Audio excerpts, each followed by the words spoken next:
Hello नमस्कार साथियों, मैं प्रियांश तिवारी आप सभी का प्रबल एग्रो स्टडी के इस यूट्यूब चैनल पर स्वागत करता हूं। आज की इस वीडियो में मैं बीएससी ऑनर्स फर्स्ट सेमेस्टर के सभी स्टूडेंट्स के लिए एग्रीकल्चर हेरिटेज जो आपका एक सब्जेक्ट है उसका ये प्रीवियस ईयर का क्वेश्चन पेपर देखेंगे और उसके आंसर्स भी इसी में हम देखेंगे, जो कि काफ़ी खास आपके लिए होने वाले हैं। तो वीडियो काफ़ी खास होने वाला है, वीडियो को पूरा जरूर देखिएगा। तो अब आप लोग जो है क्वेश्चन को पढ़ लीजिएगा। जैसे डेवलपमेंट ऑफ ह्यूमन कल्चर, मानव संस्कृति का विकास, भारत में कृषि की शुरुआत, ठीक है, 20वीं शताब्दी में कृषि में बदलाव क्या आए हैं, IARI, ठीक है, तो इंडियन एग्रीकल्चर रिसर्च इंस्टीट्यूट इसका होता है और ये कहाँ पर स्थित है, तो ये न्यू दिल्ली में स्थित है। तो इसके आंसर हम बाद में देखेंगे, बट यहाँ पे आपको थोड़ा सा बता दिया है इसके बारे में, न्यू दिल्ली में स्थित है। और एंशियंट सॉइल क्लासिफिकेशन, प्राचीन मृदा वर्गीकरण क्या होता है, ठीक है, पारंपरिक वर्षा जल संचयन। फिर उसके बाद है मिट्टी उत्पादकता का रखरखाव, कृषि की अवधारणा, धान्य फसलें, ठीक है। इसके बाद आपका 10वां क्वेश्चन है आधुनिक कृषि का विकास। 11वां क्वेश्चन है ऋतुओं के आधार पर फसलों का वर्गीकरण, ठीक है। 12वां क्वेश्चन है कृषि के मूलभूत सिद्धांत, ठीक है, कृषि के मूलभूत सिद्धांत क्या हो जाएंगे। तो ये सब आपका जो है क्वेश्चंस हैं, ठीक है। ये आपके जो है शॉर्ट क्वेश्चंस हैं। पारंपरिक पशु प्रबंधन, फसल पद्धति, तो ये आपके क्वेश्चंस हो गए हैं सेक्शन ए के शॉर्ट आंसर टाइप क्वेश्चन। अब सेक्शन बी के देख लेते हैं लॉन्ग आंसर टाइप में क्या पूछा गया था। तो प्राचीन काल में पौध संरक्षण के बारे में विस्तार से आपको बताना था, ठीक है। दूसरा क्वेश्चन है सस्य विज्ञान को परिभाषित करना था, सस्य विज्ञान के सिद्धांतों को कार्यक्षेत्र का विस्तार से वर्णन करना था, ठीक है। और तीसरा था भारतीय अर्थव्यवस्था में कृषि के महत्व की विवेचना करना था। और चौथा था फसल उत्पादन को प्रभावित करने वाले कारकों का विस्तार से वर्णन करना था। तो ये आपका एग्रीकल्चर हेरिटेज का क्वेश्चन पेपर है। अब हम इसके आंसर्स को देखेंगे। तो अब हम इसके आंसर्स पर चलते हैं, आपको ले चलते हैं। तो साथियों अब हम इसके आंसर्स को देखेंगे, उससे पहले आप सभी से मेरी एक रिक्वेस्ट है, आप लोग तुरंत वीडियो को लाइक जरूर कर दीजिए, क्योंकि आप लोगों का लाइक ही मुझे मोटिवेशन देता है आप लोगों को और वीडियो बनाने के लिए। तो अधिक से अधिक संख्या में आप लोग वीडियो को लाइक जरूर कीजिएगा। और जो लोग चैनल को सब्सक्राइब नहीं किए हैं, भाई क्यों सब्सक्राइब नहीं कर रहे हो? यदि आप वीडियो देखना चाहते हैं इस चैनल पर रेगुलरली तो तुरंत सब्सक्राइब कर लीजिए, ठीक है। उसका पैसा थोड़ी लगता है आपका, ठीक है। आप क्वेश्चन पर बढ़ते हैं। मानव संस्कृति का विकास क्या था? तो मानव संस्कृति का विकास मुख्य रूप से 3 चरणों में हुआ है। शिकार और संग्रह युग, आपका ये शिकार युग और संग्रह युग भी है, ठीक है। और इसमें क्या है, इस युग में मानव खाद्य पदार्थों के लिए शिकार और जंगली फलों पर निर्भर था, ठीक है। गुफाओं में रहना और आग का प्रयोग करना इस युग की प्रमुख विशेषता थी, ठीक है। तो काफ़ी सरल क्वेश्चन था ये। खेती का स्थायी निवास युग, मतलब मानव का जो विकास हुआ है संस्कृति का, तो खेती और स्थायी निवास युग आया फिर, ठीक है। तो कृषि की शुरुआत के साथ साथ स्थायी निवास का विकास भी हुआ है। फसल उगाने और पशुपालन का प्रचलन शुरू हुआ। इसके बाद क्या हुआ, फिर सभ्यता और औद्योगिकरण युग आया, ठीक है। तो इसमें इसकी क्या विशेषता थी, तो कृषि और संस्कृति के साथ साथ व्यापार, विज्ञान और तकनीक का विकास हुआ।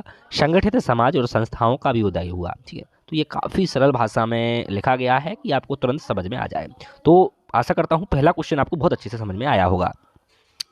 भारत में कृषि की शुरुआत यानी beginning of agriculture in India. तो भारत में कृषि की शुरुआत लगभग 9000 ईसा पूर्व में हुई है। हड़प्पा और सिंधु घाटी सभ्यता 2600 से 1900 ईसा पूर्व में हुई, ठीक है। तो व्यवस्थित कृषि विकास हुआ, इसमें गेहूं, जौ, कपास, मटर जैसी फसलों की खेती हुई। कृषि की शुरुआत कैसे हुई, ऐसे हुई है, तो आप देख लीजिएगा। पहला वैदिक काल था, तो इसमें क्या है, हल का प्रयोग और सिंचाई प्रणाली का विकास हुआ। खेती को समाज का मुख्य आधार माना गया था वैदिक काल में। अब हम बढ़ते हैं नेक्स्ट क्वेश्चन की तरफ। 20वीं शताब्दी में कृषि में क्या बदलाव आया? Change in agriculture in the 20th century.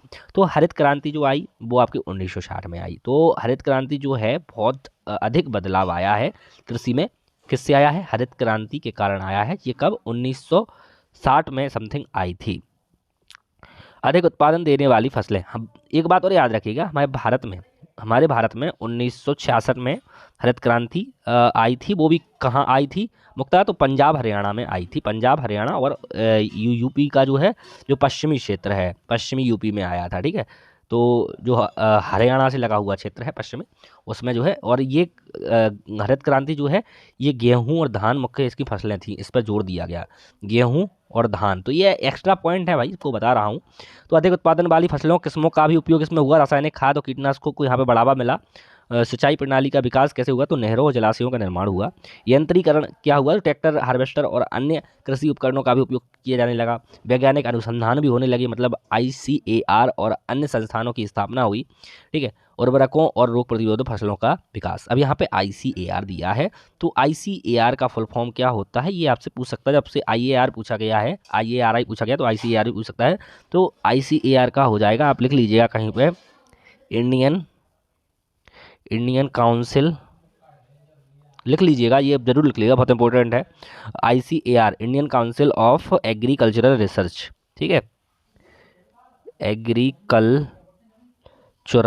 Research. ठीक है, लिख लीजिएगा कहीं पे, इसको रिसर्च हो जाएगा। ठीक है, तो ये जरूर आप लिख लीजिएगा, ये बहुत इंपॉर्टेंट है आपके लिए। ठीक है, व्यावसायिक कृषि होने लगी, जैसे नकदी फसलों जैसे कपास, गन्ना और चाय की खेती में वृद्धि हुई। अब आ गया है आपका IARI। तो यहाँ पे मैंने ICAR का तो आपको बता ही दिया है, अब IARI का आएगा। तो पूर्ण रूप इसका क्या है, इंडियन एग्रीकल्चर रिसर्च इंस्टीट्यूट। स्थापना इसकी 1905 में हुई थी। कब हुई थी, IARI की 1905 में, जबकि अंग्रेजों का शासन था तब हुई गई थी।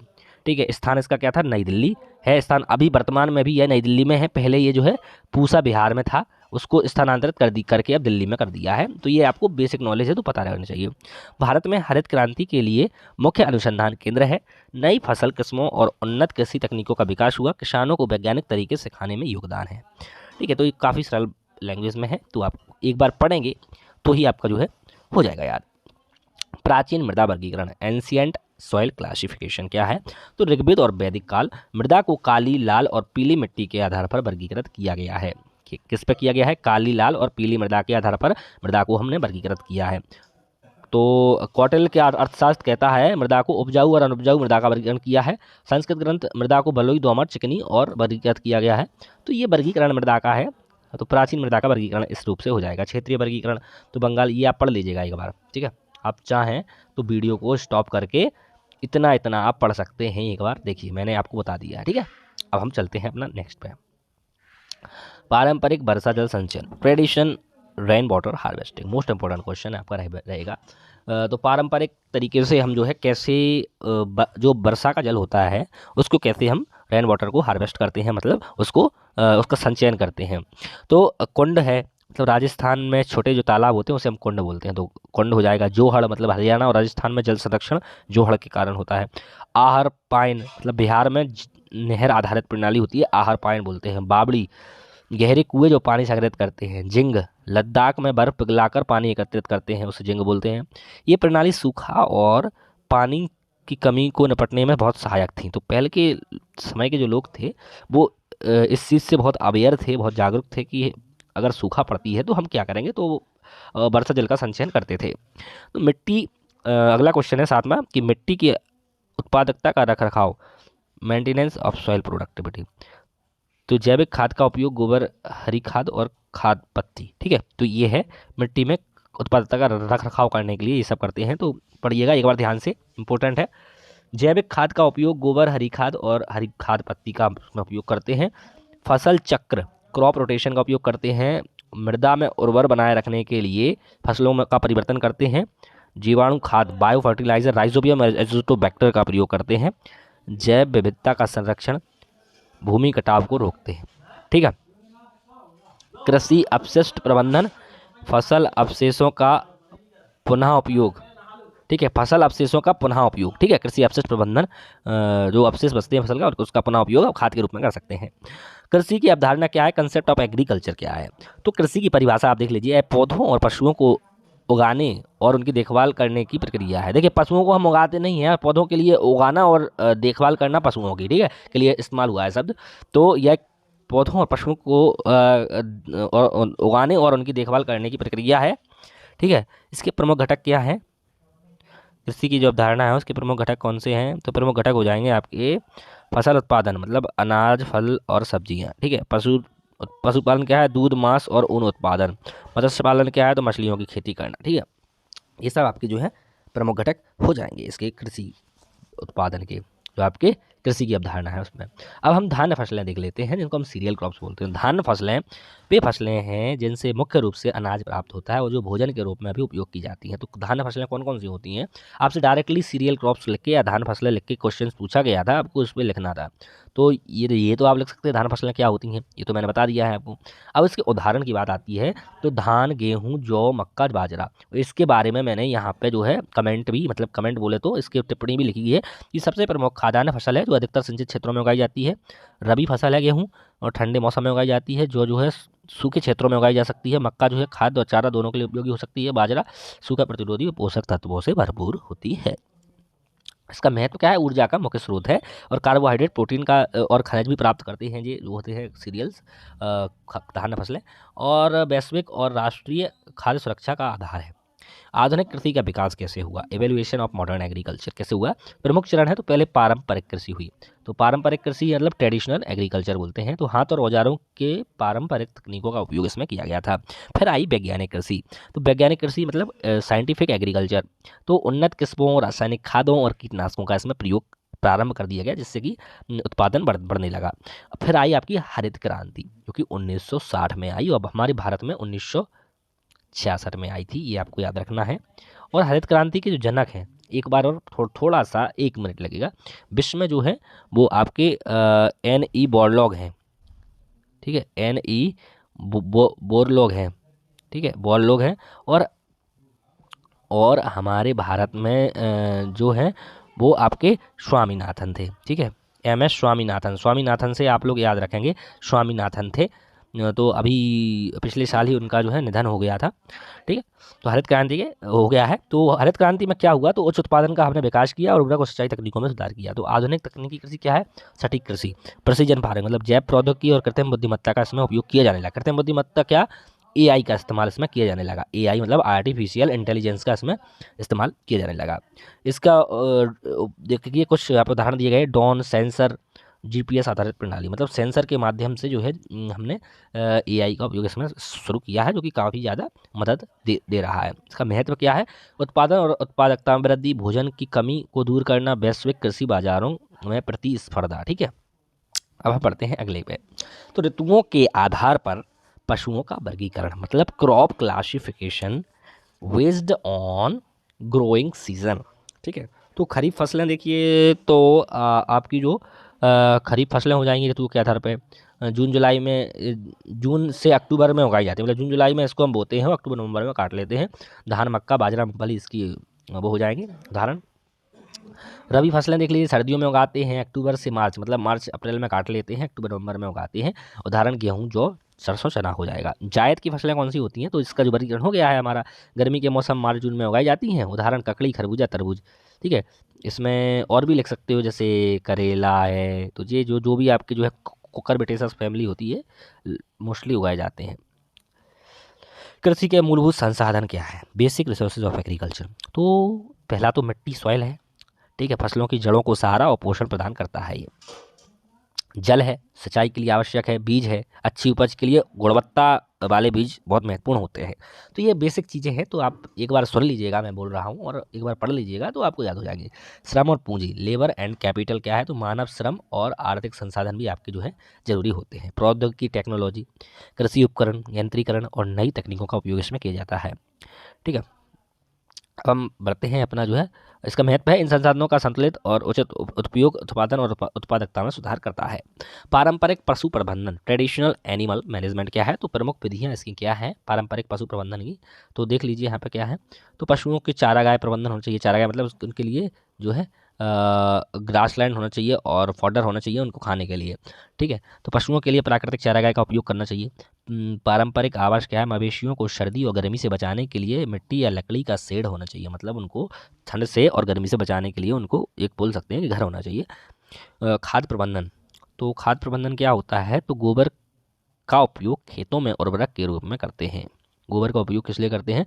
खेतों में उर्वरक, खाद बोलते हैं उसको, मैन्योर्स बोलते हैं, ठीक है, मैन्योर्स, ठीक है, मैन्योर्स बोलते हैं इंग्लिश में। पारंपरिक उपचार, ठीक है, जो आपका ट्रेडिशनल ट्रीटमेंट होता है, आयुर्वेदिक पद्धतियों पशु रोगों का इलाज होना चाहिए। इसका महत्व क्या है? तो महत्व है प्राकृतिक संसाधनों का उपयोग स्थानीय पर्यावरण और परिस्थितियों के अनुकूल। तो ये आपका पूरा हो चुका है पारंपरिक पशु प्रबंधन। ठीक है, फसल पद्धति ये आपका जो है शॉर्ट आंसर का लास्ट शॉर्ट क्वेश्चंस का लास्ट क्वेश्चन है, उसका आंसर है। तो फसल पद्धति क्रॉपिंग सिस्टम क्या है, तो परिभाषा इसकी हम देखेंगे। तो फसल पद्धति का मतलब फसलों को उगाने की ऐसी प्रणाली से है जिसमें भूमि, पानी, समय उपयोग अधिकतम उत्पादन के लिए किया जाता है। ठीक है, भूमि, पानी और समय का उपयोग हम अधिकतम उपयोग उत्पादन के लिए करते हैं, वो फसल पद्धति या क्रॉपिंग सिस्टम कहलाता है। इसके प्रकार क्या हो जाएंगे, एकल फसल पद्धति मोनोक्रॉपिंग, मतलब एक बार में एक ही फसल उगाना। ठीक है, उदाहरण गेहूँ, मतलब साल भर में हम केवल एक फसल ले रहे हैं, एकल फसल पद्धति या मोनोक्रॉपिंग उसको हम बोलते हैं।